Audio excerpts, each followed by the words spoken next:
按鍵無看到呢。按鍵好無啊？按做啊是，很做得啦。不過按鍵身體重跳，要無爽爽。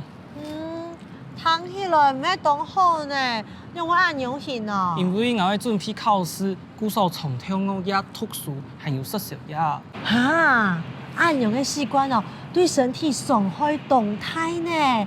你係等你學呀哦？錯啊，等你都按賽，鼓手意識條冇精神。啊，原來如此。那正經看唔慣呢。你可能需要改變一下哦。錯啊，我每次都按用唔好，不過愛讀書就會花更多時間。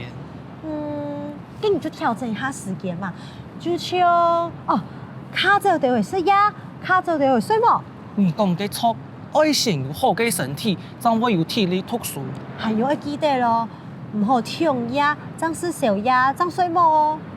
我有注意到，上次我食飽就會睡冇。按用對消化唔好，按用會影響到人睡眠嘅品質呢。我頭擺都吃到，我也應該唔會有問題。我也會本人無法度專心啦。我正經吃到按久動跳，鼓手啊，無法度專心。鼓手啊，對生發低度有一個好嘅習慣，係正經當重要呢。係啊，其實有一隻壞習慣。哈，係嘛個啊？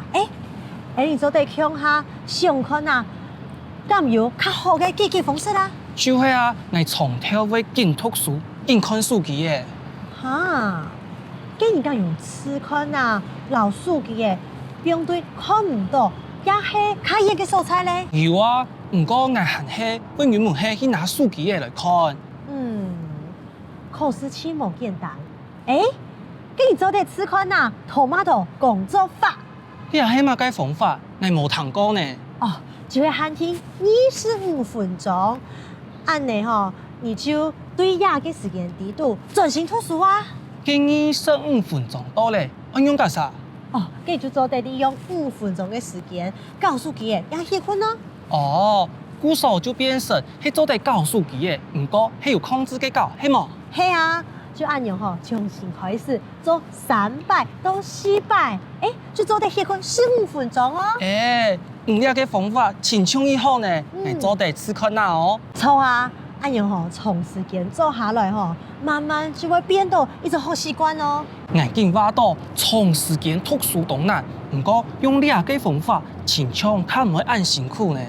一開始唔好搶羊條啦，然後等你有較進步一些的就好了啦。聽你按用過，我較有信心做得開始來做。係啊，還有我從頭來寫考試嘅題目，按用效果真會較好哦。我哋上次啊，我們會練習以前有考過嘅題目哦。按用嘅好習慣啊，慢慢養成了後，相信你考試一定冇問題哦。係啊，希望正經做得更來更順利。不過啊，上來禮拜啊。